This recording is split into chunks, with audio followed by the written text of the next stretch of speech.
नमस्कार दोस्तों, हर्षित द्विवेदी एजुकेशन में आपका स्वागत है। मेरा नाम है Vineet Sagar. Daily one liners for exams 26 अगस्त 2022। आज के इंपॉर्टेंट वन लाइनर्स कौन कौन सा है चेक करते हैं। सबसे पहला, ministry of road transport and highways inks memorandum of understanding for developing multi modal logistic parks. ये ट्राई पार्टी एग्रीमेंट साइन हुआ है दोस्तों national highways logistic management limited, inland waterways authority of India and rail Vikas Nigam limited के बीच में। किस लिए? For Swift development of modern multi modal logistic park under Bharatmala परियोजना। सबसे पहले भारतमाला परियोजना क्या है दोस्तों? सेंटर की तरफ से एक स्कीम है दोस्तों, ministry of road transport and highways के अंडर। भारतमाला परियोजना के अंडर नए हाईवेज बन रहा है। बेसिकली हमारे देश में कनेक्टिविटी को इंप्रूव करने के लिए नए हाईवेज बनाना पड़ेगा। तो ये हाईवेज बनाने का जो प्रोजेक्ट है ये भारतमाला परियोजना के अंडर है। तो ये मल्टी मॉडल लॉजिस्टिक पार्क मतलब क्या होता है? They are world class stations having access to roadways, railways and inland waterways. देखिए हमारे देश में मेजॉरिटी ऑफ ट्रांसपोर्टेशन 3 मोड से होता है, रोडवे के थ्रू, रेलवे के थ्रू एंड इनलैंड वाटरवे के थ्रू। तो ये ट्रांसपोर्टेशन के लिए वर्ल्ड क्लास स्टेशंस होगा दोस्तों मल्टी मॉडल लॉजिस्टिक पार्क जो है। तो ये पार्क में कई सारे फैसिलिटीज होंगे, जैसे कि कंटेनर टर्मिनल्स होगा, कस्टम क्लियरेंसेस होगा, कार्गो टर्मिनल्स होगा, वेयर हाउसेस होगा और अदर इंफ्रास्ट्रक्चर्स भी होंगे। तो यह है मल्टी मॉडल लॉजिस्टिक पार्क। तो इस तरह का कई सारे मल्टी मॉडल लॉजिस्टिक पार्क बनेंगे अलग अलग स्टेट्स में। ठीक है, वैसे इंडिया में पहला multi modal logistic park setup हुआ था जोगीघोपा, आसाम में। ध्यान दीजिएगा, ठीक है। नाउ NHLML के बारे में, एक स्पेशल पर्पस व्हीकल है national highway authority of India का। देखिए स्पेशल पर्पस व्हीकल मतलब क्या होता है? देखिए जब भी कोई गवर्नमेंट ऑर्गेनाइजेशन या फिर कोई कंपनी एक स्पेशल पर्पस के लिए दूसरे कंपनी को सेटअप करते हैं ना, उसे स्पेशल पर्पस व्हीकल बोलते हैं। अब देखिए national highway authority of India जो है वो एक सेपरेट बॉडी है। अब ये स्पेशल पर्पस के लिए basically multi modal logistic park का काम देखने के लिए उन्होंने अलग से एक एजेंसी सेटअप किया। अब देखिए national highway authority of India के ऊपर कोई रिस्क नहीं होगा, उन्होंने अलग एक कंपनी बना दिया, वो कंपनी को ये सारा काम दे दिया।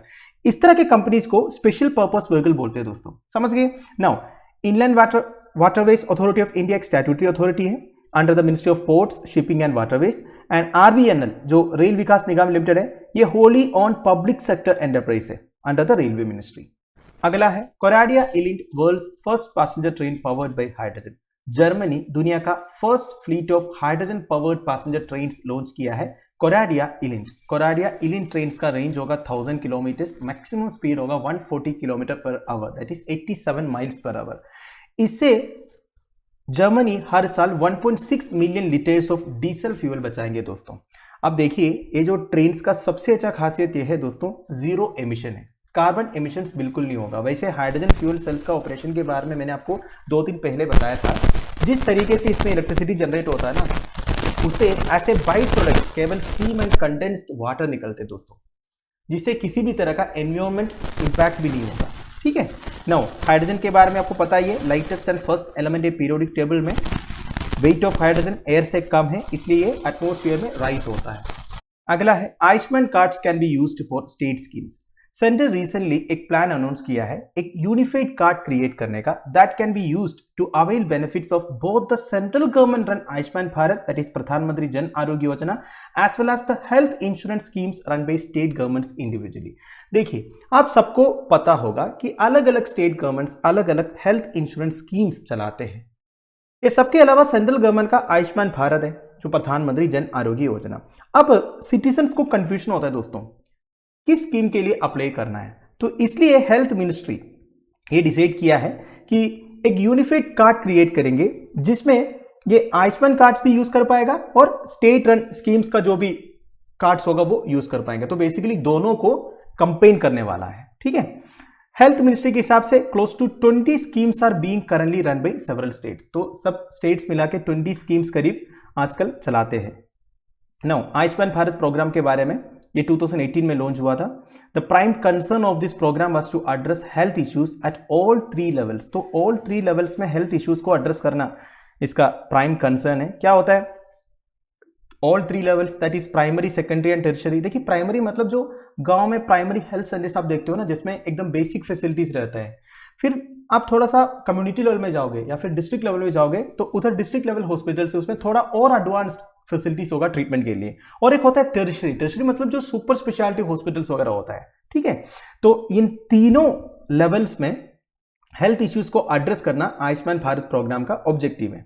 वैसे प्रधानमंत्री जन आरोग्य योजना दैट इज PMJAY पहले नेशनल हेल्थ प्रोटेक्शन स्कीम करके जाना जाता है। नाउ प्रधानमंत्री जन आरोग्य योजना बेनिफिशरीज को एक ई कार्ड मिलता है दोस्तों, जिसे वो यूज कर सकते हैं एम्पैनल्ड हॉस्पिटल्स में सर्विसेज अवेल करने के लिए। देखिए गवर्नमेंट की तरफ से कुछ हॉस्पिटल्स को एम्पैनल किया हुआ है, पब्लिक हॉस्पिटल्स भी है, प्राइवेट हॉस्पिटल्स भी है, जहां पे आप ये ई कार्ड यूज करके कैशलेस ट्रीटमेंट ऑब्टेन कर सकता है।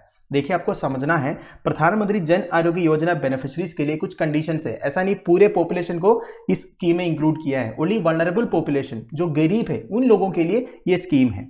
वैसे इसमें बेनिफिट कवर ऑफ 5 लाख पर फैमिली पर ईयर है दोस्तों, मतलब एक फैमिली को पूरा 5 लाख का कवर दिया हुआ है इस इंश्योरेंस स्कीम के। अगला है वर्ल्ड वाटर वीक 2022। हर साल लास्ट वीक ऑफ अगस्त में वर्ल्ड वाटर वीक ऑब्जर्व होता है दोस्तों। इस साल अगस्त 23 से लेके सितंबर 1 तक वर्ल्ड वाटर वीक ऑब्जर्व हो रहा है दोस्तों। तो इसका ऑब्जेक्टिव क्या है दोस्तों? To explore new ways of mitigating the challenges of water scarcity and to tackle the water crisis. देखिए आजकल वाटर स्कैसिटी का चैलेंजेस है, वाटर क्राइसिस का प्रॉब्लम्स है अलग अलग कंट्रीज में, तो ये सारे चैलेंजेस को कैसे मिटिगेट कर सकता है, इसके बारे में नए तरीके एक्सप्लोर करने के लिए and its links to problems of health, food security, biodiversity and climate change. अब देखिए वाटर स्कैसिटी से एसोसिएटेड प्रॉब्लम्स बहुत है, जैसे कि हेल्थ प्रॉब्लम्स होगा, फूड सिक्योरिटी में इंपैक्ट आएगा, बायोडाइवर्सिटी को अफेक्ट करेंगे। तो ये सारे प्रॉब्लम्स को सोल्व कैसे किया जा सकता है, इसके बारे में नए तरीके एक्सप्लोर करने का ऑब्जेक्टिव है वर्ल्ड वाटर वीक का। तो it is marked by a conference organised every year by the Stockholm International Water Institute. Stockholm कहां पे है? स्टॉकहोम स्वीडन में है, ठीक है। तो स्टॉकहोम इंटरनेशनल वाटर इंस्टीट्यूट जो है एक कॉन्फ्रेंस ऑर्गेनाइज करता है वर्ल्ड वाटर वीक में। तो ध्यान दीजिएगा वर्ल्ड वाटर वीक का जो ऑर्गेनाइजिंग इंस्टीट्यूट है Stockholm International Water Institute Sweden. इस साल का थीम क्या है दोस्तों? Seeing the unseen the value of water. अगला एक छोटा सा न्यूज है। 17-year-old Mack Rutherford becomes youngest pilot to fly solo around the world. Mack Rutherford एक बेल्जियन ब्रिटिश ड्यूअल नेशनल है दोस्तों।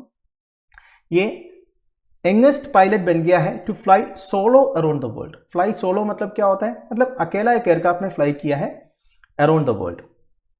तो दोस्तों दैट्स इट। आई होप आपको वीडियो इन्फॉर्मेटिव लगा होगा। लेक्चर की PDF एज यूजुअल आपको टेलीग्राम चैनल में मिल जाएगा, जिसका लिंक नीचे डिस्क्रिप्शन बॉक्स में प्रोवाइडेड है। Thank you for watching. Bye bye, have a nice day.